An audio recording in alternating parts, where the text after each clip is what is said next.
الحمد لله وكفى وسلام على عباده الذين اصطفى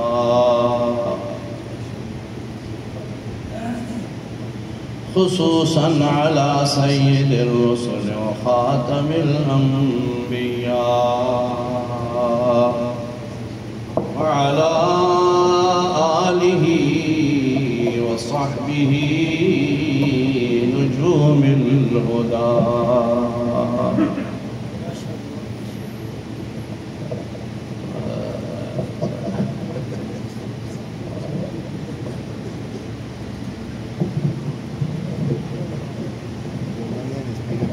قومی اسمبلی کا سپیکر بھی کہتے ہیں ساڑھا سپیکر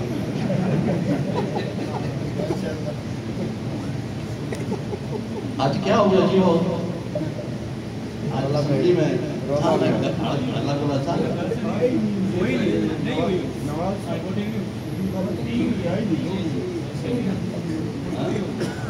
نہیں ہوئی سپے ہو گیا جی پی ٹی آئی والے نہیں بیٹھے تھے اچھا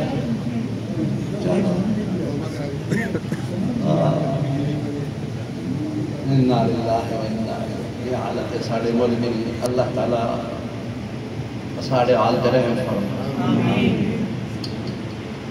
اعوذ باللہ من الشیطان الرجیم بسم اللہ الرحمن الرحیم الحمد للہ وکفى وسلام على عباده الذین اصطفى خصوصا على سيد الرسل وخاتم الأنبياء وعلى آله وصحبه نجوم الهدى أما بعد فأعوذ بالله من الشيطان الرجيم بسم الله الرحمن الرحيم ما كان محمد أبا أحد من رجالكم ولكن رسول الله وخاتم النبيين وكان الله بكل شيء عليما وقال النبي صلى الله تعالى عليه وسلم أنا خاتم النبيين لا نبي بعدي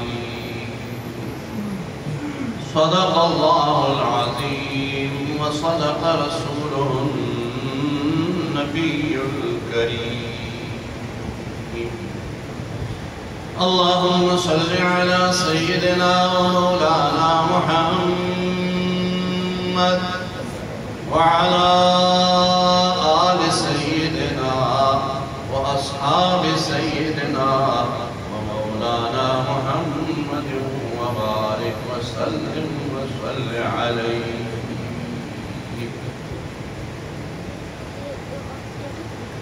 حضرات علماء کرام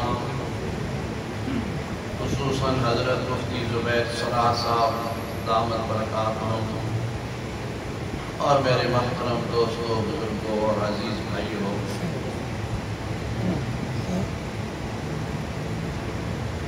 یہ مجلس تحفظ ختم نبوت والوں نے مختلف مقامات پر جو اجتماعات کا سلسلہ رکھا ہے یہ بہت اچھی بات ہے الحمدللہ کچھ نہ کچھ بات ہو جاتی ہے احباب سن لیتے ہیں اور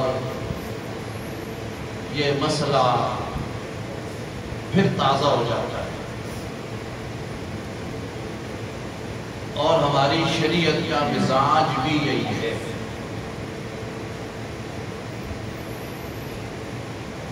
ہر مسلمان کو پتا ہے کہ کتنی نمازیں فرض ہیں بھائی؟ 5۔ سارے بولو 5۔ پانچوں نمازوں کے اوقات معلوم ہوتے ہیں کہ نہیں؟ ہر محلے والے کو پتہ ہوتا ہے کہ ہماری مسجد میں فلاں وقت نماز ہے، فلاں وقت نماز ہے۔ گھڑیاں لگی ہوئی ہوتی ہیں۔ آج کل تو موبائل کے اندر بھی گھڑیاں ہیں، بلکہ موبائل کے اندر تو الارم بھی لگا ہوتا ہے۔ جب اذان کا وقت ہو نماز کا تو الارم بھی بجتا ہے، لیکن اس کے باوجود 5 وقت اذان ہوتی ہے کہ نہیں ہوتی؟ جی اکثر لوگ سنتے نہیں ہیں، کیونکہ فجر میں تو تسی خیر سارے پکے مسلمان نظر آتے ہو، فجر کی اذان سنتے ہو، لیکن اکثر جگہ پر فجر کی اذان لوگوں کو پتہ ہی نہیں ہوتا کوئی بھی ہے کہ نہیں۔ بسا اوقات امام صاحب مسجد میں آ جاتے ہیں، 2-4 بوڑھے فجر روٹے تھے نمازی بھی آئی ہوتے ہیں، تو پھر وہ پوچھتے ہیں وہ بانگ ہوئی کہ نہیں ہوئی؟ جی بانگ تو کسی بھی نہیں تھی، اگر چلو لاؤڈ سپیکر بغیر بانگ کا آ جاتا۔ یعنی فجر کی اذان تو اکثر لوگ سنتے بھی نہیں، لیکن شریعت کا حکم ہے نا کہ اذان دو۔ آپ میری بات سمجھیں، شریعت کا حکم ہے کہ بانگ ضرور دو، کوئی آئے یا نہ آئے، کوئی سنے یا نہ سنے، مگر مسلمان کو حکم ہے کہ 5 وقت کی اذان ضرور دیا کرو۔ اسی لیے یہ بھی حکم ہے کہ اللہ کی توحید، جناب نبی کریم صلی اللہ علیہ وسلم کی نبوت و رسالت،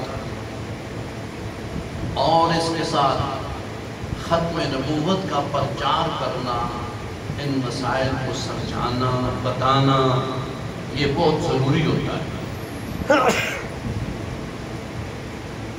اگر کسی عیسائی کو مسلمان کرنا ہو نا، اگر کوئی عیسائی مسلمان ہونا چاہے تو اس کو کیا پڑھائیں گے؟ اشہد اللہ، یعنی اس کو کہیں گے تم پڑھو۔ یہ بھی یاد رکھو، مسلمان ہونے کے لیے کلمہ شہادت ضروری ہے۔ لا الہ الا اللہ محمد الرسول اللہ، یہ تو خبر ہے، یہ تو خبر ہے، اللہ کے سوا کوئی معبود نہیں، محمد صلی اللہ علیہ وسلم اللہ کے رسول ہیں۔ بس جو یہ کہتا ہے وہ مانتا ہے کہ نہیں مانتا، اس کا ذکر اس میں نہیں ہے۔ اور میری بات سمجھتے پہ ہو کہ نہیں سمجھتے؟ اس کے لیے یہ کہا جائے گا کہ بھائی تم پڑھو، کہو اشہد ان لا الہ الا اللہ وحدہ لا شریک لہ واشہد ان محمدا عبدہ ورسولہ۔ یہ پڑھو۔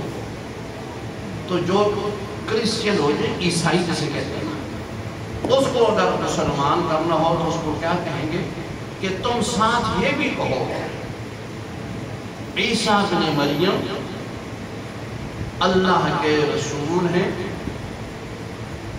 نہ وہ خدا ہیں نہ خدائیت میں شریک ہیں۔ کیوں؟ ان کا ساتھ عقیدہ یہ ہے نا، ان کا عقیدہ یہ ہے کہ عیسیٰ ابن مریم علیہ السلام خدا ہیں یا خدایت میں شریک ہیں یا خدا کے بیٹے ہیں، 3 عقیدوں کے مشہور ہیں۔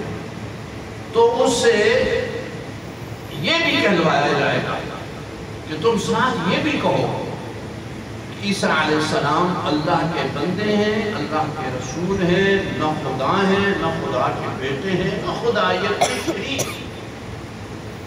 اسی طرح کسی قادیانی کو اگر مسلمان کرنا ہے نا تو اس کو بھی فقط یہ نہیں کہ بس کلمہ پڑھ لو، نہیں، ساتھ یہ کہو لا نبی بعدہ ولا رسول بعدہ۔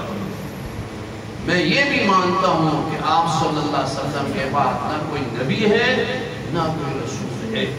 اور اگر کوئی دعوی نبوت کرے تو وہ کافر ہے، اور جو اس کو کافر نہ سمجھے وہ بھی کافر ہے۔ یہ دو باتیں بنیادی یاد رکھو۔ ایک ہے بھائی صرف یہ دینا کہ وہ کافر ہے، ایک یہ ہے کہ جو اس کو کافر نہ سمجھے وہ کون ہے؟ سارے بولو۔ جو قادیانی کو کافر نہ سمجھے وہ بھی کون ہے؟ یہ بھی ضروری بات یاد رکھو، یہ عقیدے کی بات ہے۔ ہمارا یہ جو اسلام مذہب دین شریعت ہے، اس میں بھائی ایک چیز تو ہے عقائد ہے،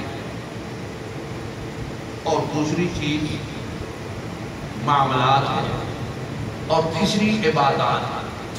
یہ تین اہم شعبے ہیں: عقائد، عبادات، معاملات۔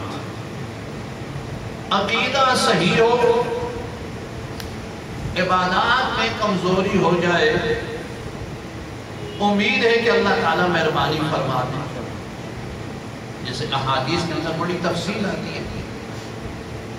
اور اگر عبادات بہت ہیں، معاملات میں اس کے ٹھیک ہیں، مگر عقیدہ خراب ہے تو یہ پکا جہنمی ہے، اس کی کوئی نجات نہیں ہو سکتی۔ بنیاد عقیدہ ہے۔ عقیدہ صحیح ہو، عبادات میں کمزوری ہو گئی۔ آج ہم سب کمزور ہیں بھائی، آپ لوگوں کی بات نہیں کرتا، آپ تو ماشاءاللہ عبادات کا ذوق شوق رکھنے والے ہیں۔ میں اپنا عرض کرتا ہوں بھائی، ہم سے سستی ہو جاتی ہے، جو فرائض ہیں ان میں بھی کوتاہی ہو جاتی ہے، نماز رہ جاتی ہے، کئی لوگ زکوٰۃ نہیں دیتے، بعض لوگ یہ سمجھتے ہیں کہ سال میں بس زندگی میں ایک دفعہ زکوٰۃ دے دی بس ہو گئی۔ یہ بھی ہے، یہ میں استعارت کرتا ہوں، بعض لوگ یہ مسئلہ پوچھتے ہیں کہ جی ہم نے تو ایک دفعہ زکوٰۃ دے دی۔ بھائی ایک دفعہ نہیں، ہر سال زکوٰۃ ہوتی ہے، یہ مسئلہ ہی لوگوں کو نہیں پتا۔ تو اسی طرح روزوں میں بھی ہم سے کوتاہی ہو جاتی ہے، اور حج کے معاملے میں تو لوگ بہت ہی سستی کرتے ہیں، حالانکہ حج فرض ہے۔ اور یہ بھی حدیث شریف میں فرمایا ہے، صحیح حج کرو۔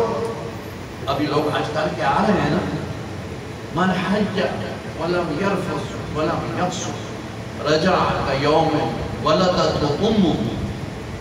فرمایا جس نے حج کیا اور حج کے دوران کوئی فسق و فجور کی باتیں، کوئی بک بکا، کوئی فحش باتیں نہیں کی، حج صحیح کیا، جنگ و جدال، لڑائی جھگڑا نہیں کیا، صحیح حج کیا، فرمایا جب حج سے لوٹتا ہے تو گناہوں سے اس طرح پاک ہو جاتا ہے جیسے آج ماں کے پیٹ سے بچہ پاک پیدا ہوا۔ لیکن حج ہو صحیح۔ قرآن مجید میں حج کے مسائل بیان کرتے ہوئے اللہ تعالیٰ نے جتنا حاجی کو ڈرایا نا، اتنا کسی کو بھی نہیں ڈرایا۔ وَاتَّقُوا اللَّهَ وَاتَّقُونِ وَاتَّقُونِ وَاتَّقُونِ۔ وہ حاجیہ خدا سے ڈرنا، خدا سے ڈرنا۔ قدم قدم پر شیطان ایسے ایسے حربے استعمال کرتا ہے کہ بس اللہ تعالیٰ معاف فرمائے۔ حج کر کے لوگ آتے ہیں نا، وہ پہلے بھی لوگ موجود تھی، اللہ ماشاءاللہ میں اس میں دھوکہ ہوتا نا۔ اللہ میں اپنی عرض کرتا ہوں بھائی کہ حج سے پہلے پھر ذرا کچھ ٹھیک ہے، حج کر کے آیا نا بس اس ذہن میں یہ ہوتا ہے کہ میں پچھلے معاف کرایا نا اور اگلے دبا دیچھی کا میں رہوں گا، کیوں پچھلے معاف ہو گئے نہیں۔ یہ ہمارے ذہن میں ہوتا ہے نا، میرے پچھلے گناہ ہو گئے معاف، اور کا میں دبا کے رکھا، پٹ کے رکھا، اور پھر جو بھی ہوتا ہے اللہ تعالیٰ ہم سب کے گناہوں کو معاف فرمائے۔ بھائی حج بہت بڑی عبادت ہے، تو صحیح حج ہونے کی سارے گناہ اللہ معاف کر دے۔ لیکن جس پر حج فرض ہو اور وہ جان بوجھ کر کے حج نہ کرے، وہ پیسے لگتے اتنے پیسے نہ کاروبار کرساں، میں فلانا کام کرنے فلانا کام کرنے، پیسے اچھے سارے لا چھوڑو پچھلے سی کے حج فرض ہے اور وہ نہیں کرتا۔ جناب نبی کریم صلی اللہ علیہ وسلم نے ارشاد فرمایا اللہ کو اس کی کوئی پرواہ نہیں، یہودی ہو کے مرے کہ عیسائی ہو کے مرے، یعنی ایسے آدمی کا خاتمہ ایمان پر نہیں ہوتا۔ تو ان اعمال میں جو فرائض ہیں کوتاہیاں ہو جاتی ہیں، کمی رہ جاتی ہے، لیکن عقیدہ صحیح ہو نا، اللہ کی وحدانیت، اللہ کی الوہیت، وحدہ لا شریک، نہ اس کی ذات میں، نہ اس کی صفات میں، نہ اس کے افعال میں، نہ اس کے احکام میں کوئی بھی شریک نہیں۔ اور پھر جناب نبی کریم صلی اللہ علیہ وسلم اللہ کے نبی ہیں، اللہ کے رسول ہیں، خاتم النبیین ہیں، قیامت تک کے لیے حضور ہی کی نبوت و رسالت ہے۔ یہ بنیادی عقیدہ ہے۔ پہلے سکولوں میں نا پہلی دوسری تیسری میں نماز پڑھاتے تھے، آمنت باللہ پڑھاتے تھے، بچے سکولوں میں یاد کر لیتے تھے۔ اب تو سکولوں کا جو حال ہے بھائی وہ آپ مجھ سے بہتر سمجھتے ہو، اور ہم لوگ یہ ہماری اپنی کمزوری ہے۔ مسجد میں سب کچھ مفت ملتا ہے، ہم اپنے بچوں کو مسجد میں نہیں بھیجتے۔ یہاں بھی ماشاءاللہ مدرسہ ہے، غازی شاہ صاحب رحمۃ اللہ علیہ کے پوتے وہ پڑھاتے ہیں، مبشر شاہ۔ روزانہ یہاں عصر کے بعد کلاس لگتی ہے نا، محلے والوں سے میں پوچھ رہا ہوں بھائی آپ لوگوں کو پتہ ہے یہاں عصر کے بعد ہے نا؟ ہاں، تو کتنے بچے پڑھتے ہیں جی؟ 10-12 بچے عصر کے بعد قرآن پڑھنے کے لیے آتے ہیں، اور ماشاءاللہ یہ محلہ دیکھ لو کتنا آباد ہو گیا، دائیں بائیں آگے پیچھے جگہ ہی کوئی نہیں ہے، اور الحمدللہ سارے مسلمانوں کے بچے اور مفت۔ یہ مسجد کو دیکھ کے بڑا خوش ہوا، ماشاءاللہ اس جگہ پر کتنے دیکھو پنکھے لگے ہوئے ہیں، لائٹیں لگی ہوئی ہیں، بہترین قالینیں بچھی ہوئی ہیں، گھر سے کوئی چیز لانے کی ضرورت نہیں ہے، ہر چیز یہاں موجود ہے۔ لیکن آج مسلمان ان چیزوں کی طرف توجہ نہیں کرتا۔ وہ سکول جس میں کیا سکھاتے ہیں؟ A for apple, B for boy, C for cat, R for rat, D for dog, M for monkey, کھوتا، گھوڑا، کتا، بلا، چوہا، نہ یہی ہے نا بھائی، اور کیا ہے؟ C for cat، کیٹ کیسے کہتے ہیں بھائی؟ بلی کو۔ اب ہمارے لوگ جو ہے نا خوش ہوتے ہیں، بچہ کہتے ہیں آپ چھوڑے نا اماں بلی آئی ہے، تو وہ پرواہ نہیں ہوتی، اگر وہ کہے مو کیٹ آئی ہے، ماں اتنی خوش ہوتی ہے، دیکھو میرا چاہتا ماشاءاللہ میرا لال کتنا سونا، آپ دیکھ کیٹ آئی ہے، جڑے دادی بھی کبھی نہیں سنے کہ کیٹ کے ساتھ پوترا بولنے لگا کیٹ آئی، اس سے مسلمان خوش ہوتے۔ وہ ہمارے حضرت رحمت اللہ علیہ کے پاس ایک بوڑھی عورت آئی، تو وہ دعا کرائی اس نے اپنے بیٹے کے لیے کہ اس کی ترقی ہو جائے۔ ماں باپ کا ہوتا ہے کہ ہمارے بچے کامیاب ہو جائیں۔ کچھ دنوں کے بعد وہ آئی، بوڑھی عورت تھی، تو وہ مٹھائی کا ڈبہ لے کے آئی، تو کہنے لگی قاضی صاحب تساں دعا فرمائی، اللہ تعالیٰ بڑی مہربانی کی تھی، میرے پترے دے موشن ہو گئے، موشن۔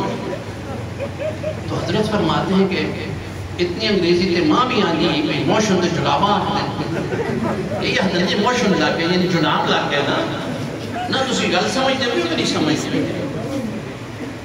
حضرت فرماتے ہیں میں سوچتا رہا کہ یہ اس بڑھیا نے اگر اس کے بیٹے کو جلام لگ گئے ہیں تو مٹھائی کس لیے لائی جائے؟ خیر پھر بعد میں فرماتے ہیں کہ مجھے خیال ہے وہ ہو اس کا مطلب ہے پرموشن ہو گئی ہے، لیکن وہ بوڑھی عورت تھی بیچاری کو پرموشن تو آتا نہیں تھا، خالی موشن آتا تو کتنے خوش ہوتے۔ اس لیے میں درخواست کروں گا محلے والوں سے کہ اپنے بچوں کو بھیجا کرو، خود بھی آیا کرو، بڑے بھی پڑھا کرو۔ دیکھو ہم نے زندگیاں ساری ایسے گزار، آج اگر ہم دنیا سے جائیں بھائی تو ہمارے سینے میں سوائے قل ہو اللہ احد کے کچھ بھی نہیں ہے، وہ بھی غلط پڑھتے ہیں۔ قل ہو اللہ احد ایک پڑھتے ہیں نا جو نماز میں جو بچپن میں ہم نے یاد کی تھی، وہ بھی غلط پڑھتے ہیں۔ کسی سے پوچھ لو، سن لو، تو کم از کم بھائی آخری سپارہ یاد کر لو، 10 سورتیں یاد کر لو، تاکہ جب ہم دنیا سے جائیں تو ہمارے نامہ اعمال میں ہمارے سین میں کچھ تو اللہ کا قرآن ہو نا۔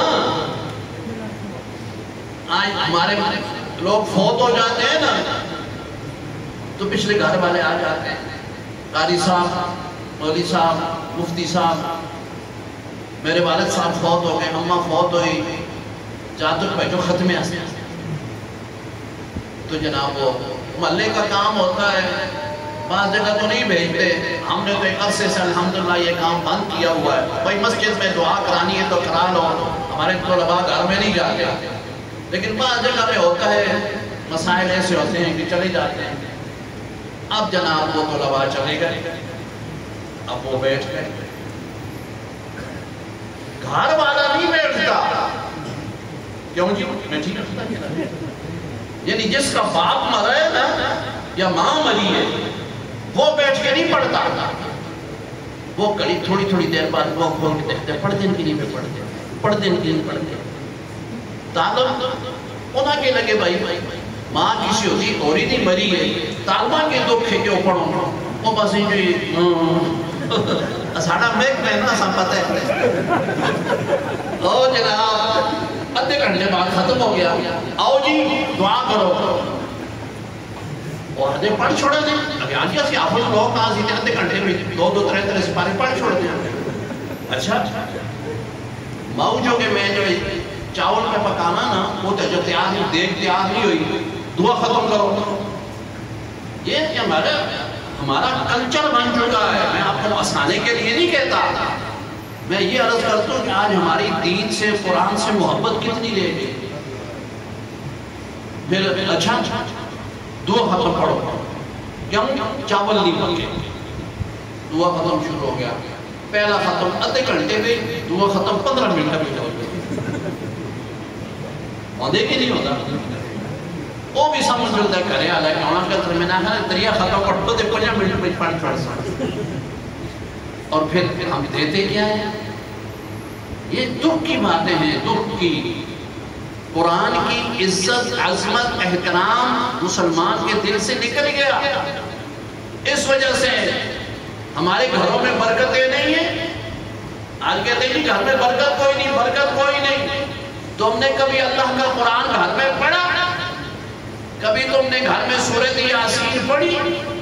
ہمارے گھر میں ہر چیز موجود ہے، اللہ کے قرآن کا نسخہ ہی نہیں ہوتا۔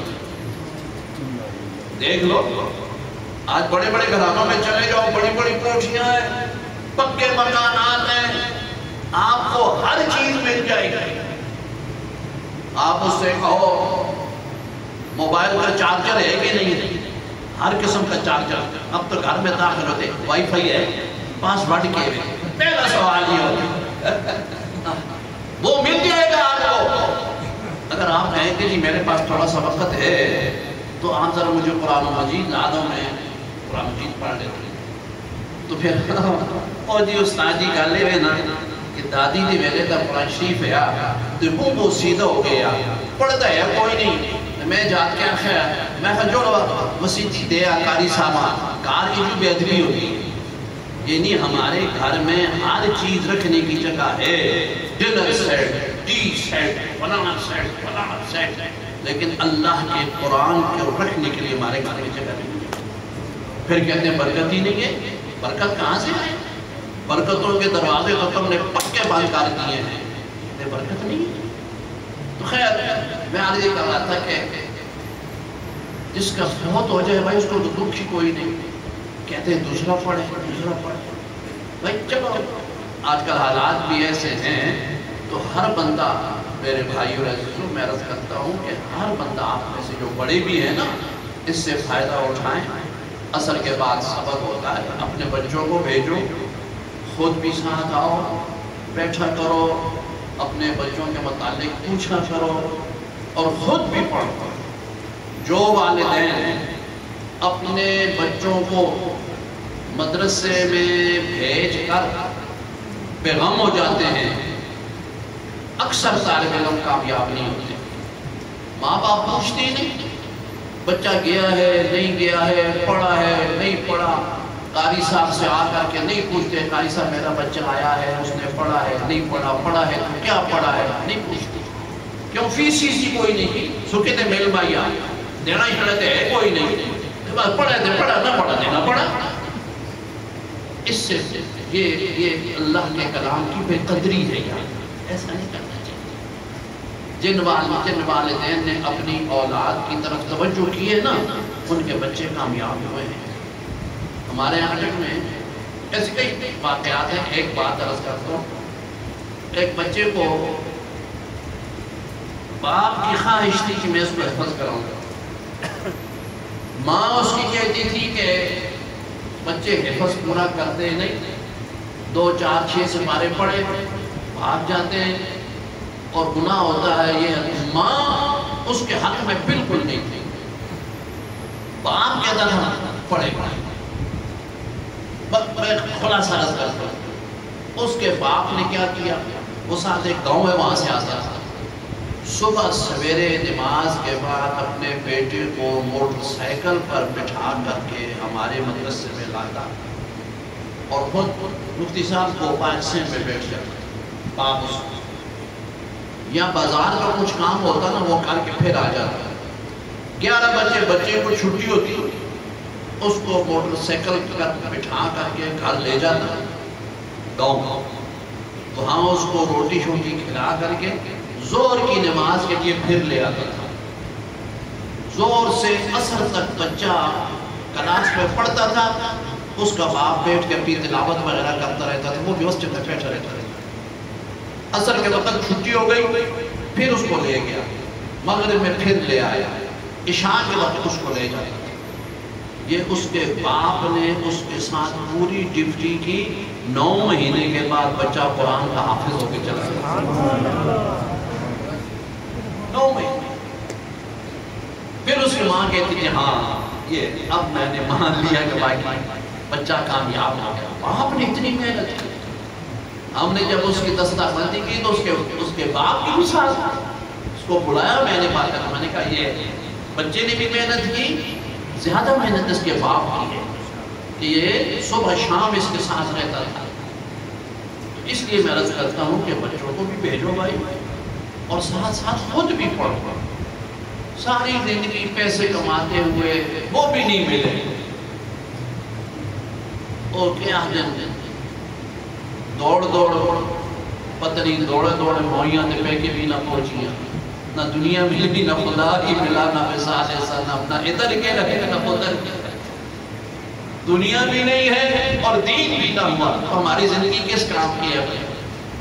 اس لیے عصر کے بعد جو کلاس لگتی ہے سب اپنے بچوں کو بھیجا کرو، بچوں کے ساتھ خود آیا کرو، بیٹھا کرو، اپنی نمازیں ٹھیک کرو، قرآن و مجید کی تلاوت کرو، قرآن پڑھنا سیکھ لو، تاکہ جب ہم دنیا سے جائیں نہیں تو ہمارے سینے میں کچھ نہ کچھ اللہ کا قرآن۔ آج جمعے میں بھی اتفاق سے یہی موضوع چل گیا، میں نے وہاں بھی احباب سے عرض کیا کہ جو ناظرہ قرآن و مجید ہے نا، آج ہم نے یہ پڑھنا بھی چھوڑ دیا۔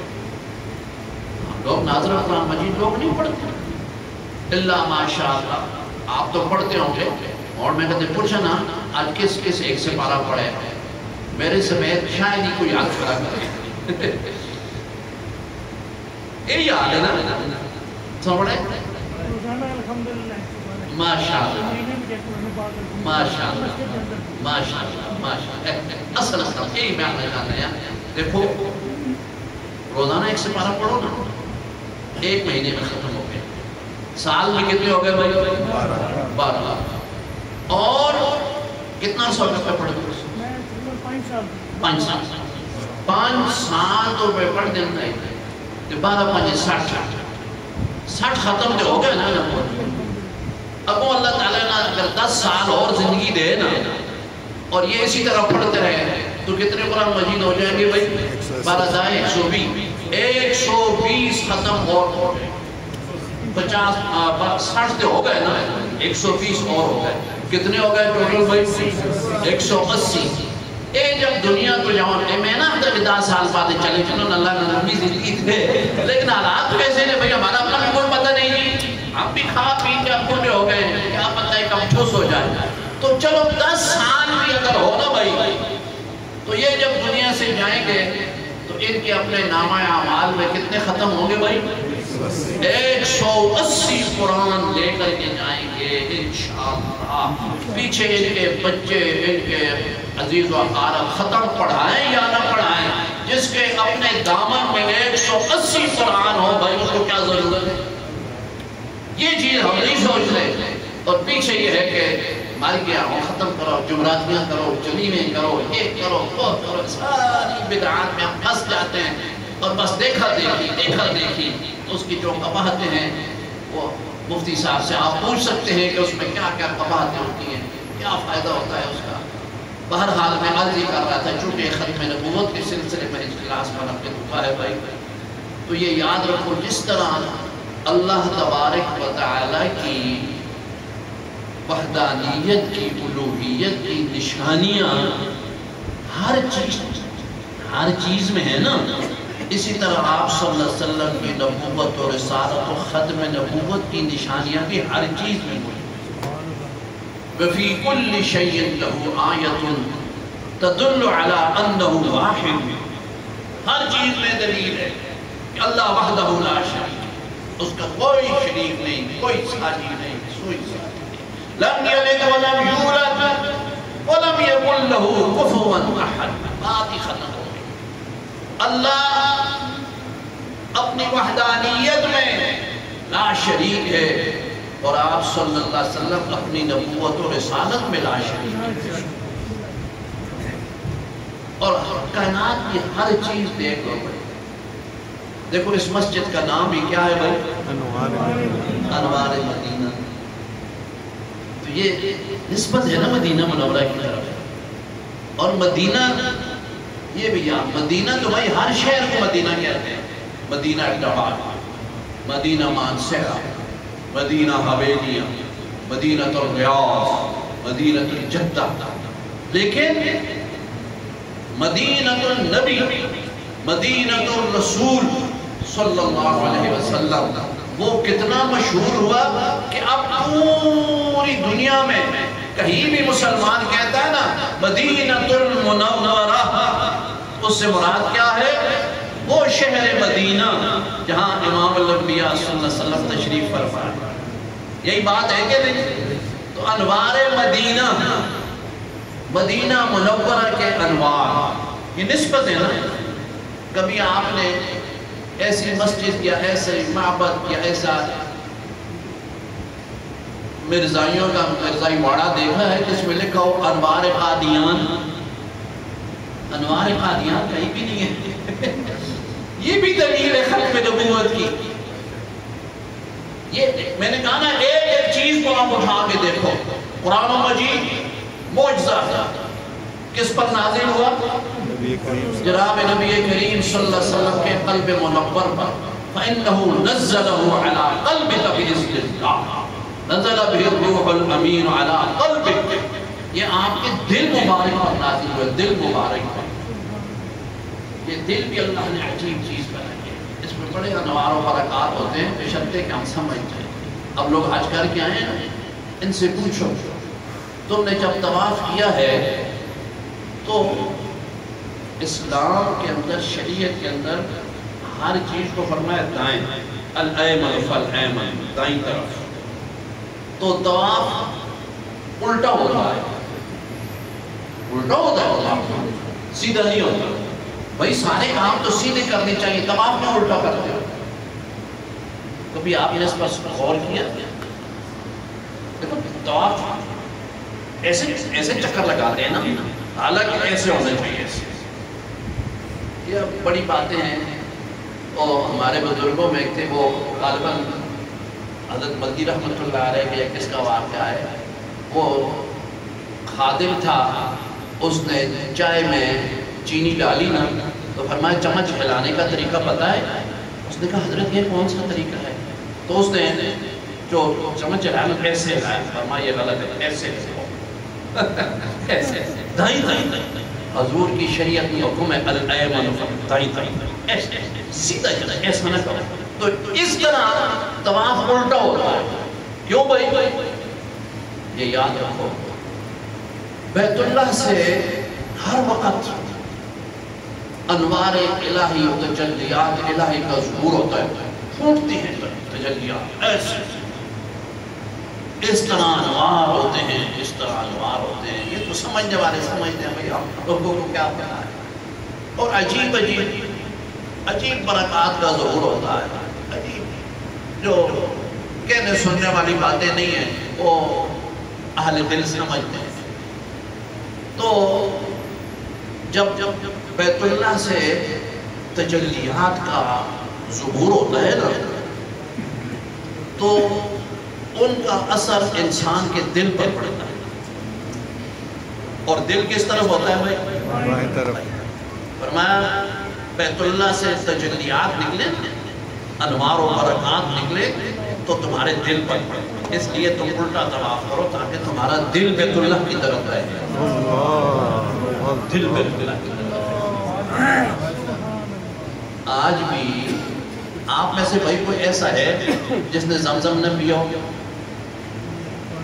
ہر مسلمان نے الحمدللہ زمزم کیا۔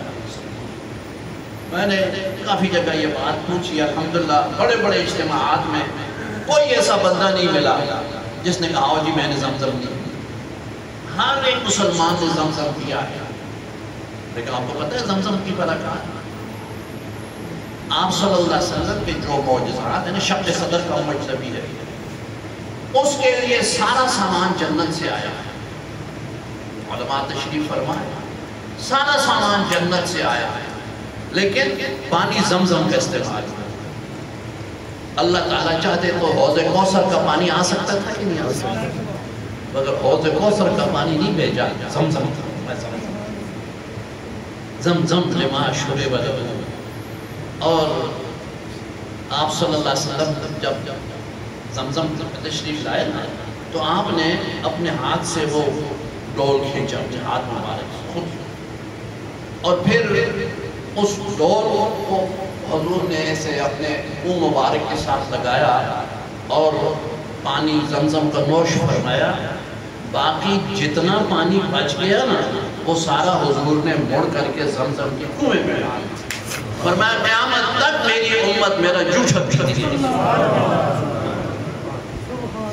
تو آج ہم مسلمان جب زمزم پیتے رہے تو اس زمزم میں اور برکات کے علاوہ یہ بھی بڑی برکت ہے کہ اس میں امام الانبیاء صلی اللہ علیہ وسلم کا جوٹھا ہے۔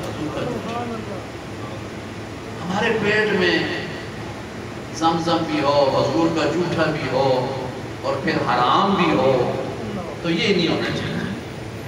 بلکہ ہمارے تو منہ کو بھی اللہ نے پاک رکھا ہے جی۔ ہر انسان، ہم سب ماں سے پیدا ہوئے نا، بچہ 4 ماہ 10 دن کے بعد اس میں روح پڑ جاتی ہے، پیٹ میں ہوتا ہے 4 ماہ 10 دن کے بعد اس میں روح پڑ جاتی ہے، اور پھر وہ خوراک لیتا ہے۔ تو وہ فی ظلمات ثلاث، اس میں بچہ خوراک کون سی لیتا ہے بھائی؟ آپ بچوں والے تو سمجھتے ہو نا، بڑے آدمی تو سمجھتے ہو نا، ماں کا وہی جو خون ہوتا ہے نا، وہی بچے کی خوراک ہوتی ہے، بچہ وہی لیتا ہے اور اسی سے وہ بڑا ہوتا ہے۔ لیکن وہ خون، اس کا راستہ کون سا ہوتا ہے؟ اللہ تعالیٰ نے اس جگہ بھی انسان کے منہ کو اس غلاظت سے پاک رکھا کہ دنیا میں آ کر کے یہ میرا نام لے گا، میرے محبوب پر درود پڑے گا، میرا نام لے گا، میرا کلام پڑے گا، اس کے منہ کو میں ماں کے پیٹ میں بھی پلید نہیں ہونے دے گا۔ یہ الگ بات ہے کہ دنیا میں آ کر کے پھر بندہ اپنے منہ کو گندا کرتے، سگریٹ کے ساتھ، شراب کے ساتھ، یہ ان چیزوں کے ساتھ، یہ پھر بدقسمتی بدنصیبی ہے۔ اللہ نے تو ماں کے پیٹ میں بھی بچے کا منہ پاک رکھا۔ تو زمزم کا میں عرض کر رہا تھا بھائی کہ زمزم جو ہے نا یہ آپ صلی اللہ علیہ وسلم کا جھوٹا اس میں ہے، اور زمزم جو ہے نا یہ نیچے اس کا منبع کہاں ہے اس کو آج تک کوئی نہیں تلاش کر سکتا۔ انجینئر حضرت عبد المنان صاحب، حاجی عبد المنان صاحب زحمت برکات واقعیت ہے، وہاں مکہ مکرمہ میں انجینئر ہے، بڑے اللہ والے نیک انسان تھے، ہماری ہر سال ان کے ساتھ ملاقات بھی ہوتی، کافی دیر ان کے مجلس میں ہم بیٹھتے، وہ انجینئر تھے اور 30-35 سال سے وہ حرم شریف میں زمزم کی خدمت پر گئے۔ وہ ایک دفعہ فرمانے لگے کہ اس زمزم تو کنواں سال میں 2 دفعہ جوش مارتا ہے اور اتنا زیادہ اس کا پانی نکلتا ہے کہ ہم سے قابو کرنا مشکل ہو جاتا ہے، ایک رمضان شریف میں، دوسرا حج کے موقع پر۔ دیکھو پوری دنیا زمزم لے کے جاتی ہے، پوری دنیا۔ اب ایک آدمی کوئی اگر 20 لیٹر بھی لے کر کے جائے، ایک آدمی وہاں پینے کے علاوہ لاکھوں انسان لے جاتے ہیں۔ کبھی آپ نے سنا ہے کہ زمزم کا کنواں خشک ہو گیا؟ یہ برکتیں ہوتی ہیں۔ تو خیر میں عرض کر رہا تھا کہ دل جس کا پاک ہو نا جی، اس کو پھر قرآن کی سمجھ بھی آتی ہے۔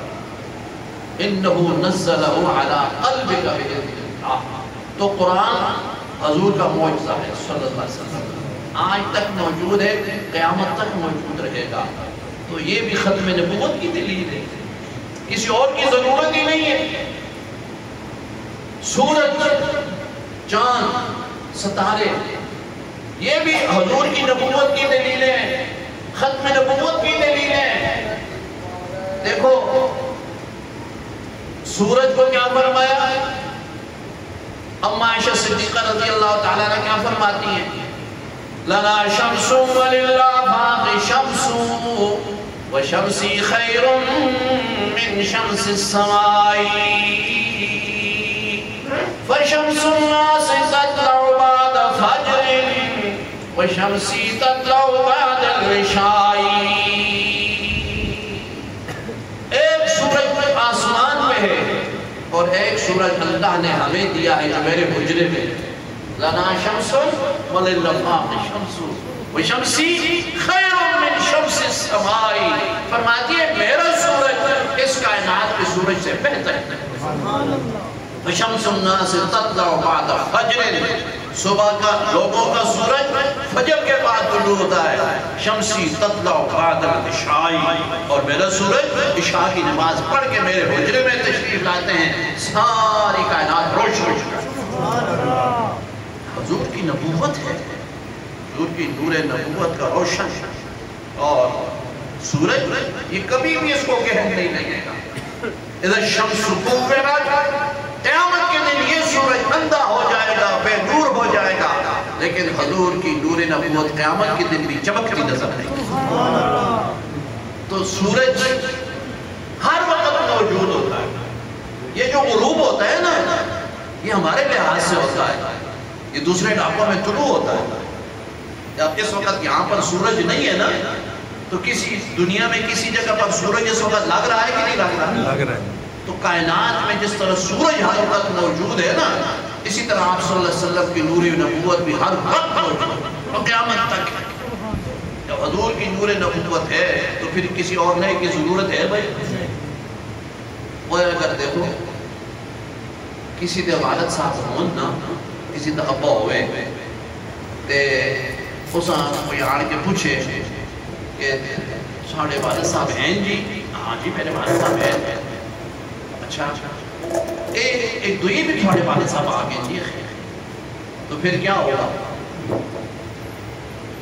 نا میں سے جو پوچھنا ایک بندے نا او سا پوچھو بھائی تھوڑے والد صاحب ہے ہاں جی الحمدللہ میرے والد صاحب زندہ ٹھیک کتنے میرے والد صاحب کار ہوں جی دفتر گئے تھے تو اس آخر تو نہیں پتا ایک اور بھی تھوڑے والد صاحب آگے تو پھر وہ کیا کرے گا ہاں پھر رگڑا لگائے گا کہ نہیں لگائے گا تو میرا دعا پہ ہو کہنا دے تیری فلان کی وہ جناب اس وقت لڑائی شروع ہو جائے گی مارے گا اس کو منہ توڑ دے گا تو بھائی جب ہمارے نبی صلی اللہ علیہ وسلم ہے تشریف فرما ہے ان کی نبوت ہے ان کی رسالت ہے تو پھر کسی دوسری کی ضرورت ہی کیا ہے کیا ضرورت ہے کسی اور کی اور اس کے ساتھ چاند ہے نا یہ بھی ہر وقت موجود ہوتا ہے یہ گھٹتا پڑتا ہے ہمارے لحاظ سے ورنہ فضا میں موجود رہتا ہے پورے کا پورا چاند ہوتا ہے صحابی کیا کہتا ہے كنت انظر الى القمر ليلة البدر والى وجه رسول اللہ ایک رات میں نے دیکھا آسمان پر بادل بھی نہیں غبار بھی نہیں 14ویں کا چاند چمک رہا تھا میرے دل میں خیال آیا میں حضور کا چہرہ بھی دیکھوں اور چاند کو بھی دیکھوں کہتے ہیں جب میرا میری نگاہ حضور کے چہرے پر پڑتی تھی کان الشمس تجری فی وجہی ایسا معلوم ہوتا تھا آپ کے چہرے کے اندر سورج چمک رہا ہے اور اس چاند سے زیادہ حضور کے چہرے انور کے اندر وضاحت تھی كنت انظر الى القمر ليلة البدر والى وجه رسول الله فإذا وجه رسول الله كان أحسن وأبهى فرمایا صرف خوبصورت نہیں بلکہ اس کے اندر ایسی ملاحت تھی کہ جتنا بھی حضور کے چہرے انور کو دیکھو نا اشتیاق اور بڑھتا تھا محبت اور بڑھتی تھی کہ میں بار بار حضور کا چہرہ دیکھوں تو اس لحاظ سے چاند بھی بھائی ختم نبوت کی دلیل ہے کہ چاند بھی کائنات کے اندر موجود ہے اور آپ صلی اللہ علیہ وسلم کو صحابہ کرام نے کیا عرض کیا کہ آپ کا چہرہ چاند سے بھی زیادہ روشن تھا حضور نے فرمایا اصحابی کالنجوم فبأیہم اقتدیتم اہتدیتم اے میری امت یہ میرے صحابہ ستاروں کی مانند ہیں جس کی بھی اقتدا کرو گے ہدایت پا جاؤ گے یہ بھی ختم نبوت کی دلیل ہے کہ حضور نے کیا فرما دیا میرے صحابہ ستاروں کی مانند ہیں تو بھائی آسمان پر ستارے ہوتے ہیں کہ نہیں ہوتے یہ ہر وقت ہوتے ہیں دن میں جب سورج نکل آتا ہے نا تو اس سورج کی روشنی کی وجہ سے ستارے نظر نہیں آتے ورنہ آسمان پر موجود ہوتے ہیں کہ نہیں ہوتے ستارے بھی ہر وقت موجود ہوتے ہیں محمد کے صحابہ صلی اللہ علیہ وسلم رضوان اللہ علیہ مجمعین ان کی تابانیاں ان کی نشانیاں ان کی رونقیں ان کے ایمان کے ترانے قیامت تک گونجتے رہیں گے یہ بھی دلیل ہے ختم نبوت کی آپ صلی اللہ علیہ وسلم نے حضور کو فرما دیا اصحابی کالنجوم اور پھر یہ بڑا محبت والا موضوع ہے بھائی میں ساری رات پہ عرض کرتا رہوں بات ختم نہیں ہوتی آپ بھی تھک جاؤ گے لیکن دیکھو آپ صلی اللہ علیہ وسلم نے اعلان نبوت فرمایا 13 سال مکہ میں رہے اس کے بعد حضور نے ہجرت فرمائی مہاجرین کی تعداد کتنی تھی جنہوں نے ہجرت فرمائی ان کی تعداد 114 ہے یہاں پر 114 مہاجرین تھے کوئی حضور سے پہلے آ جائے کوئی حضور کے ساتھ آئے کوئی حضور کے بعد آئے اور حضرت عمر فاروق رضی یکم محرم آ رہی ہے نا سیدنا عمر فاروق رضی اللہ تعالی عنہ جب ہجرت کا موقع ہوا نا حضور نے فرمایا عمر تو بھی ہجرت کر جا اجازت ہو گئی آپ رضی اللہ تعالیٰ عنہ نے گردن میں تلوار لٹکائی اور حرم میں آ گئے کفار کی ٹولیاں بیٹھی ہوئی تھی 4-5 ادھر سارے بیٹھے ہوئے عمر فاروق رضی اللہ تعالیٰ عنہ ایک کافر کے پاس جا کے فرما رہے ہیں اور کافروں اور مشرک مشرکو میں ہجرت کر رہا ہوں، میں مکہ چھوڑ کے مدینے جا رہا ہوں، تم میں سے کسی نے اپنے بچوں کو یتیم کرانا ہے، بیوی کو بیوہ کرانا ہے، اپنے بچوں کو رلانا ہے، مکے کی وادی کے پار آ کر کے میرا راستہ ہو کے دیکھ لو۔ کل یہ نہ کہنا عمر چھٹ کے جانا گیا، میں سب کے سامنے ہجرت جاتی نہیں تھا۔ عمر فاروق رضی اللہ عنہ جب اسلام لائے دار ارقم میں پہنچے، ایمان لائے، بڑا عجیب واقعہ ہے۔ خیر نماز کی تیاری ہوئی، حضرت عمر فاروق رضی اللہ تعالیٰ عنہ نے پوچھا حضور سے، حضور یہ وضو وغیرہ کر رہے ہیں، اب یہ کیا؟ فرمایا عبادت کریں گے، نماز پڑھیں گے۔ عرض کیا حضرت عبادت تو حرم میں ہوتی ہے، یہاں گھر میں کیسے؟ حضور نے فرمایا عمر تو ہی تو نہیں چھوڑتا تھا، تو ہی تو نہیں جانے دیتا۔ حضرت عمر فاروق نے گردن جھکا کے عرض کیا حضور میں غلام ہو گیا ہوں، اب کسی مائی کے لال کی جرت نہیں ہے کہ مولوں کے آئے میرے ساتھ۔ آگے آگے عمر فاروق، حضور بھی ساتھ، صحابہ بھی ساتھ، اور آئے اور سب کے سامنے حضرت عمر نے حضور کو، صحابہ کو نماز پڑھوائی، اور پھر وہ نماز جو حضرت عمر فاروق رضی اللہ تعالی عنہ نے اس وقت اعلان حرم میں شروع کرائی، آج تک دنیا کا کوئی کافر اس نماز کو بند نہیں کر سکا اور قیامت تک نہیں کر سکا۔ یہ صدقہ ہے عمر فاروق رضی اللہ تعالی۔ یہاں یہ بات یاد رکھو، میں یہ عرض کر دوں، بعض لوگ کہتے ہیں اچھا جی حضرت عمر پھر پڑھے تھے حضور سے، نہیں، یہ اللہ تعالیٰ کی ایک تقسیم کی، اللہ نے ایک تقسیم فرمائی۔ ابو بکر صدیق کا مقام صداقت پر چلا گیا، عمر فاروق کو عدالت مل گئی، عثمان کو سخاوت اور حیا، اور حضرت علی کو بہادری اور شجاعت۔ یہ تو حضور کے قدموں کی برکت تھی نا، وہ سب کچھ حضور کے تو فیل ہے۔ اس لیے عمر فاروق رضی اللہ تعالی عنہ اپنے گریبان کو پکڑ کے جھنجھوڑ کے فرمایا کرتے تھے عمر یاد ہے تجھ سے اونٹ نہیں چرائے جاتے تھے، عمر ایک ہی جمعے کو پہنی رکھتا تھا، عمر پتھر سہانے رکھ کے سوتا تھا، باپ کہتا تھا تو زندگی کیسے گزارے گا؟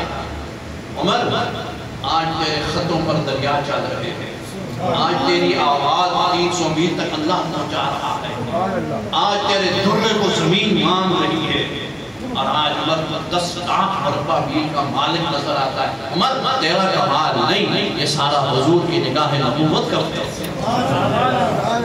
یہ اصل چیز ساری ہوئی تھی، بس اللہ تعالیٰ نے ان کو نوازنا تھا۔ یہ پھر ایک مستقل موضوع ہے۔ حضور دعا فرمایا کرتے تھے اے اللہ اسلام کو عزت عطا فرما عمر بن ہشام کی یا عمر بن خطاب کے ایمان آنے سے۔ یہ بھی علماء نے لکھا ہے کہ ابو جہل جو تھا نا اس کا نام کیا تھا اصل میں؟ عمر بن ہشام۔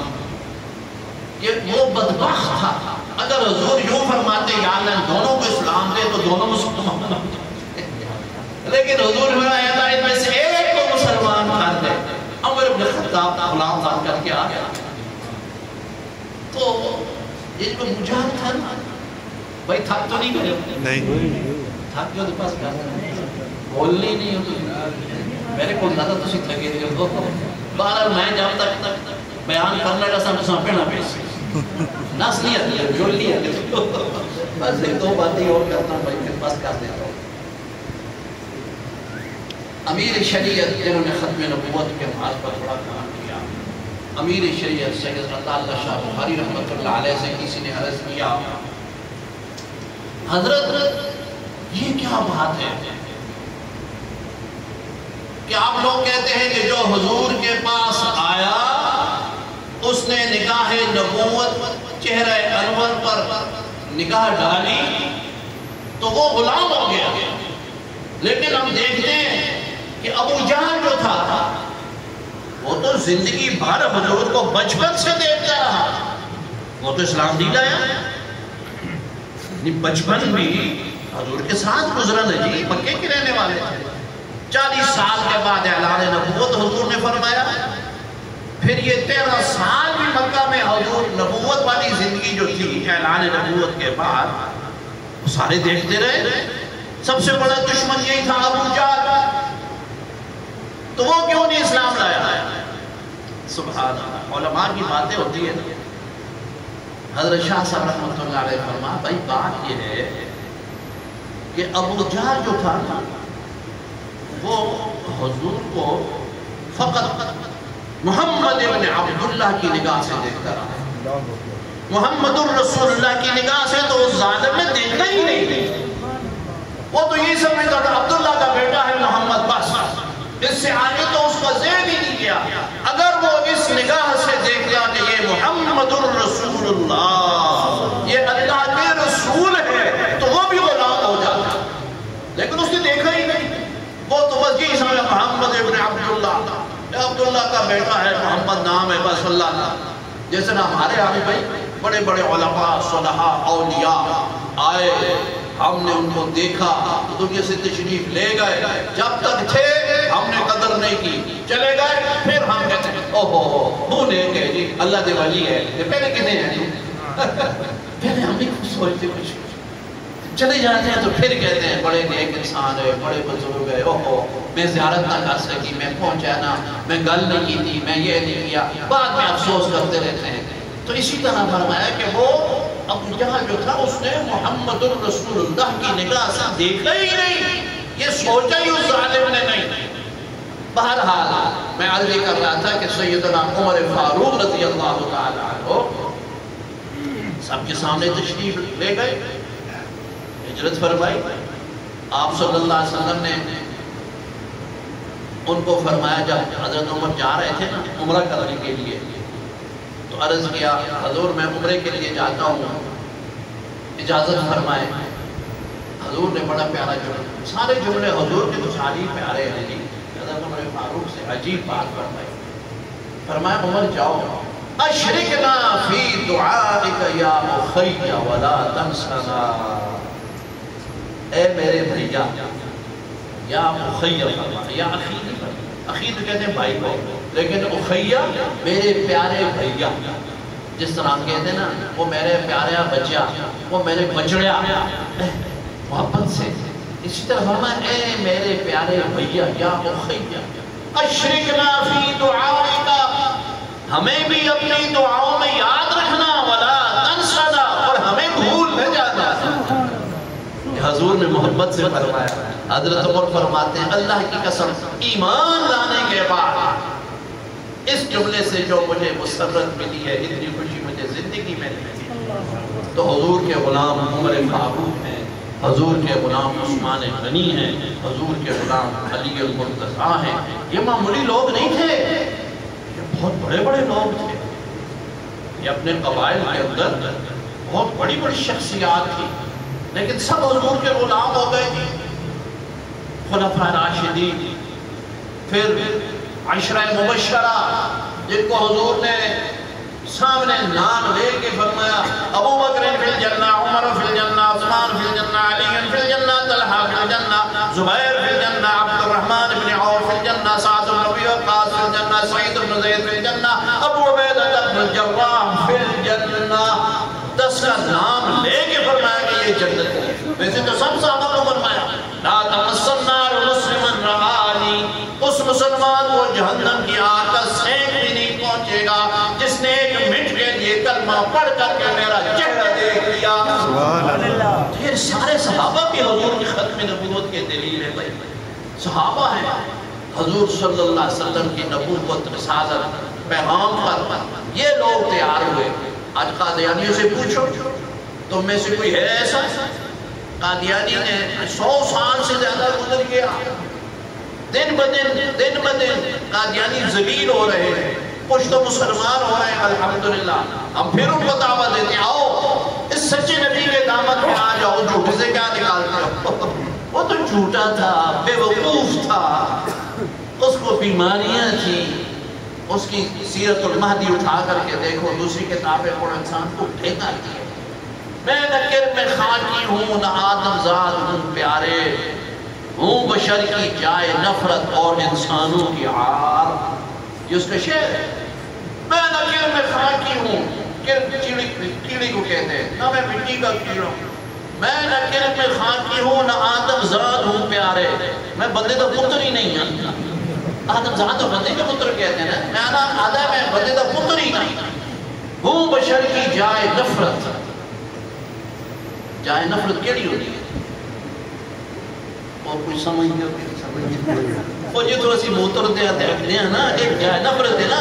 آخدے میں اے ہوں اور دسو بھائی چڑا آپ نبی آخدے ہیں پھر نال اے آخدے ہیں کہ میں انسانوں کی اور انسانوں کی عار شرم کی جگہ، تو وہ اس کو کوئی شریف انسان ہی نہیں کہہ سکتا.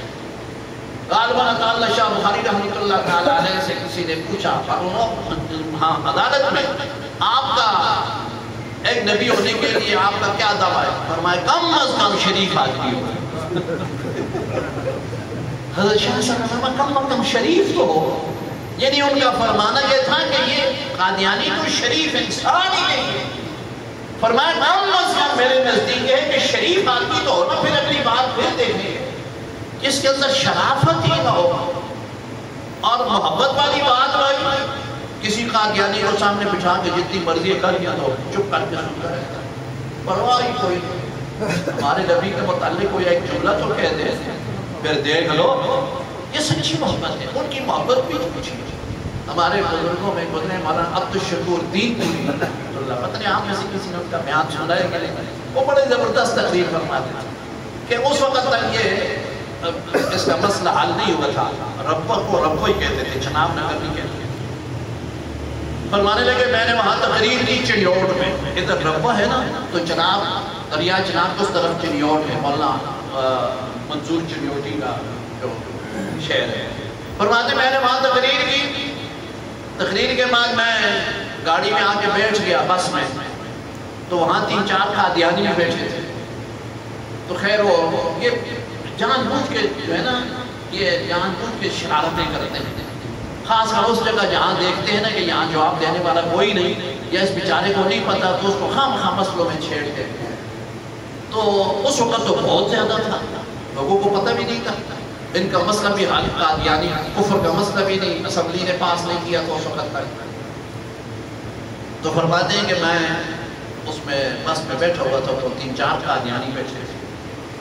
تو علیہ السلام کے بعد مجھے کہنے لگے مولانا کہاں سے آ رہے ہو؟ فرمائیے چنیوڑ سے. کیا کام تھا؟ میں جلسہ تھا ختم نبوت پر تقریر کی. تو کہنے لگے اچھا آپ کا کیا خیال ہے مرزا صاحب کے متعلق؟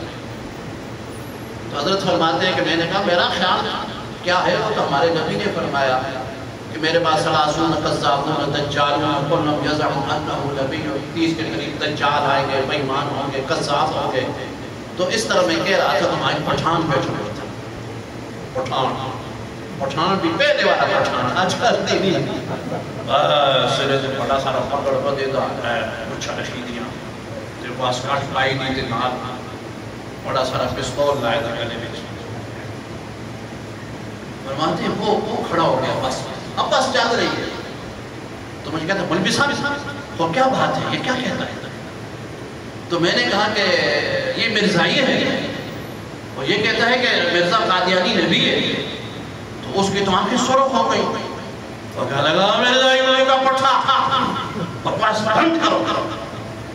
وہ تو ٹٹی خانے میں مر گیا، وہ کدھر سے نبی آیا؟ اور جی بندوق لوڈ کر اس نے پستول لوڈ کر اور کہنے لگا مولوی صاحب کوئی بات کرے مجھے بتاؤ کوئی بات کرے. تو وہ سارے قادیانی مولانا عبدالشکور صاحب آتے سارے مجھے کہنے لگے مولانا سٹاپ گفتگو ختم کیجیے، حالات بگڑ گئے. تو میں نے کہا بگڑ کیا کہ شہادت پاؤ نا، آگے ہو جاؤ گے بات کرو، شہادت پاؤ. پٹھان تو کھڑا ہے تو میں شہید کر دے گی، کھڑے ہو جاؤ بات کرو نا. تو کہتے ہیں وہ سروت اللہ چپ کر کے ایسے سر نیچے کر کے خاموشی سے بیٹھے رہے اور پٹھان پستول بھاگ کے بیٹھا رہا. کہتا بڑی صاحب کوئی بات کرے مجھے بتا. میں کہا صد کیا ہو سکتا. تاجدار خط نبوت مرزائیوں پہ لعنت۔ بے شمار۔ تو دیکھو اب وہ مرزائی جھوٹے ہیں نا، جھوٹے ہیں، جو مرضی ہے کہتے رہو، لیکن سچے نبی کے متعلق 1450 سال گزر گئے جی، آج بھی کسی جگہ کوئی بندہ منہ ہلائے، زبان ہلائے، لوگ اس کی زبان کاٹ دیں گے، لوگ اس کو اڑا کر دیں۔ یہ حضور کی سچی محبت، سچے نبی سے محبت بھی سچی ہوتی ہے۔ مولانا لال حسین اختر رحمہ اللہ بہت بڑے مناظر تھے، علماء جانتے ہیں، انہوں نے ایک دفعہ تقریر کی پنجاب کے کسی علاقے میں، تو وہ پہلے خود قادیانی تھے، قادیانیوں نے ان پر بڑی محنت کی تھی، بڑا پیسہ لگایا، بہت ظہیر بہت تھے، پھر اللہ تعالیٰ نے مہربانی کی، وہ ایمان لے آئے، مسلمان ہو گئے، پھر قادیانیوں کے خلاف کام کرتے تھے، مبلغ ہو گئے ختم نبوت۔ ایک جگہ تقریر فرمائی، تو اس تقریر میں انہوں نے اپنی حسب عادت مرزا قادیانی کو جو سخت سست کہا، سخت الفاظ کہے تھے، تو وہ قادیانی تھا، اس نے جا کر ان پر مقدمہ کر دیا۔ یہ پہلے کی بات، عدالت میں مقدمہ کر دیا، اور مقدمے میں وہ مدعی تھا، اس نے یہ کہا کہ یہ جو مولوی لال حسین اختر ہے، اس نے میرے نبی کو گالیاں دی۔ تو سمجھ آ گیا، عدالت میں مقدمہ چلتا ہے۔ اب پوری جماعت، عالمی مجلس تحفظ ختم نبوت والوں نے ایک وکیل کی خدمات حاصل کی، جماعت ساری متحرک ہو گئی کہ بھائی ہمیں اس کا جواب دینا ہے، عدالت میں مقدمہ ہے۔ تو خیر وکیل اچھا سا وکیل کیا اور اس کو سمجھایا کہ بھائی حضرت نے جو فرمایا ہے یہ تو بہت کم ہے، قادیانی نے جو ہمیں گالیاں دی ہیں مسلمانوں کو، وہ تو بہت بڑی بڑی گالیاں اس نے دی ہیں، تو آپ یہ کہنا اس کا یہ جواب ہے، یہ جواب ہے۔ علمی چیزیں تھیں، علماء نے اس کو تیار کیا۔ اب دیکھو یہ بھی حضور کی ختم نبوت کا سلسلہ ہے۔ تو وہ جب وکیل گیا تو مسلمان بھی بڑے تعداد میں آئے، ادھر سے قادیانیوں کا بڑا زور تھا، وہ بھی آئے عدالت کے اندر۔ تو جب مقدمہ پیش ہوا تو اس نے مدعی نے، اس کے وکیل نے کہا کہ اس مولوی صاحب نے میرے نبی کو گالیاں دی۔ اچھا، علماء نے اپنے وکیل کو جو تیار کیا تھا نا، اس نے ان ساری باتوں کو چھوڑ دیا اور وہ اس کو کہنے لگا کہ آپ بتاؤ اس مولوی صاحب نے کون سی گالیاں دی، آپ بتاؤ۔ اب وہ چپ کہ اب وہ اپنے منہ سے کس طرح کہے کہ مثلا اگر میں ایسے ایک مثال دیتا ہوں، اگر مولانا لال حسین اختر نے یہ فرمایا کہ مرزا بڑا لنگی تھا، یا اور بہو پہ ہم نے بھی گاہ دیتی ہو رہے، اب تو نہیں کہہ سکتا جی کہ انہوں نے یہ کہا کہ مرزا بڑا لنگی ہے۔ اب وہ چپ، تو پھر وہ وکیل کہنے لگا بھائی بولو، بتاؤ تو صحیح نا، یہ اس مولوی صاحب نے جس پر تو نے دعویٰ کیا، اس نے کون سی گالی کی ہے؟ وہ گالی سامنے آئے تو جج کوئی فیصلہ کرے گا، صرف یہ کہ گالی دی ہے یہ تو بات نہیں نا، عدالت تو عدالت ہوتی ہے، نہیں سارے چیز ثبوت پیش کرنے ہوتے ہیں۔ تو کیا لگا نہیں بس انہوں نے گالیاں دی ہیں۔ تو پھر کہے بھائی بتاؤ نا، بتاؤ تو صحیح کون سی گالی دی ہے؟ وہ پھر چپ نہیں بس گالیاں دی ہیں۔ اب جج بھی دیکھتا ہے بھائی یہ بولتا نہیں بتاؤ۔ اچھا وہ وکیل جو تھا اچھا کہتا ہے جی جج صاحب میں اس کی سہولت کے لیے میں ایک بات عرض کرتا ہوں، میں مرزے کو گالیاں دیتا ہوں، یہ بتائے اگر اس میں سے کوئی گالی ہے تو پھر بات آگے کر لیتے ہیں۔ وہ جی شروع ہو گیا، مرزا بڑا حرامی، مرزا بڑا کافر، مرزا بڑا دجال، مرزا جو اس کو وکیل صاحب کو آتا تھا نا جی اردو پنجابی میں اسے چھک کے رکھا، اور جی اتنی گالیاں اس کی پچا دی۔ اب ایک عجیب تماشا ہو گیا، وہ جج بھی ہنسے، مسلمان سارے نعرے لگائے، اور وہ قادیانیوں پر لعنت ہی لعنت برس رہی ہے، چپ۔ تو وہ کہتا ہے نہیں جی ان میں سے کوئی گالی نہیں ہے۔ تو پھر وہ وکیل کہنے لگا جیسا میری درخواست ہے آپ اگلی تاریخ دے دیں، اس وقت مجھے اتنی گالیاں یاد میں مزید کوئی گالیاں یاد کر کے آؤں گا، پھر اس سے ہم پوچھیں گے اس میں سے کوئی گالی ہو تو آپ بھی فیصلہ کریں گا کیا سزا مل سکتی ہے۔ اگلی تاریخ میں گئے نہیں تو وہ درخواست دے کے چلا گیا تھا کہ میں اپنا مقدمہ واپس دیتا ہوں، میں اس کی پیروی نہیں کرتا۔ الحق یعلو ولا جاء الحق وزهق الباطل۔ تو بنیادی باتیں بھائی آج کے جلسے میں دو باتیں میں نے عرض کر دی تھی اور میں نے عرض کر دی ہیں، آپ یہ یاد رکھو۔ ایک، قادیانیوں کا آپ نے بائیکاٹ کرنا۔ یہ دیکھو ان کی جو چیزیں ہیں نا مصنوعات ہیں، شیزان ہو گیا اور بھی اس طرح کی پوری فہرست ہوتی ہے، معلوم کر لو اور وہ چیزیں نہ خریدو، نہ خود خریدو دوسروں کو بھی کہو کہ بھائی یہ چیزیں نہ خریدو۔ آج تک جس نے شیزان نہیں کی وہ بھی زندہ ہے الحمدللہ، مرا کوئی نہیں ہے۔ ان کے جو اچار ہیں اور چیزیں ہیں پوری فہرست ہے، اس سے اجتناب کرو۔ ہماری پنجابی میں کہتے ہیں مار تے نہ کٹ تے پیٹوں کٹ، مارو بھی نہیں کٹو بھی نہیں، پیٹ بند کر دو، کھانا پینا بند کر دو، ٹھیک ٹھاک ہو جائے، ان کی معیشت پر اثر پڑے گا۔ دیکھو ہماری ہی پیسے لے کر کے نا ہماری خلاف لگاتے ہیں، ہماری ہی پیسے لے کے ہمارے نبی صلی اللہ علیہ وسلم کا دل دکھاتے ہیں، ہم ان کے لیے اس گناہ میں کیوں شریک ہوں بھائی؟ تو یہ آپ نے کام کرنا ہے بھائی کہ قادیانیوں کی مصنوعات کا بائیکاٹ کرنا ہے۔ کر لو گے بھائی؟ سارے وعدہ کرو کہ قادیانیوں کی جو مصنوعات ہے نا ان کا بائیکاٹ کرنا، بلکہ اس کو آگے پھیلاؤ۔ کسی دکاندار بھائی کے پاس اگر قادیانیوں کی چیزیں پڑی ہوئی ہیں اس سے کہو بھائی نکالو ان کو، یہ برکتیں نہیں ہیں، یہ بدبو رکھی ہے تم نے، بدبو، یہ روحانی طور پر بیماری ہے، یہ بڑے گندے جراثیم ہیں، کرونا سے بھی بڑھ کے اس میں جراثیم ہے۔ کرونا تو ظاہری بدن کو خراب کرتا ہے، یہ تو ایمان کو خراب کرنے والی چیزیں، ان کو ہٹاؤ، محبت سے پیار سے اپنے دوستوں کو بھائیوں کو سمجھاؤ اور ان سے وہ چیزیں ہٹاؤ۔ ایک بات اور دوسری میں نے عرض کی بھائی مدرسے کے متعلق کہ اثر کے بعد یہاں کلاس لگتی ہے بھائی قرآن پڑھا کرو، قرآن سیکھو، قرآن پڑھو۔ آپ صلی اللہ علیہ وسلم نے بار بار فرمایا اقرأوا القرآن فإنه يأتي يوم القيامة شفيع لأصحابه۔ ماں قرآن پڑھا کرو، قیامت کے دن یہ تمہارا شفیع ہوگا، ماں اپنے پڑھنے والوں کی شفاعت کرے گا قیامت کے دن۔ تو بھائی مدرسے کا بھی خیال کرو گے نا، بچوں کو بھیجو، خود بھی پڑھو، تاکہ یہاں اس مدرسے کے اندر ایک رونق ہو، ایک بہار ہو، یہ سارے محلے کے لیے خیر و برکت ہوتی ہے۔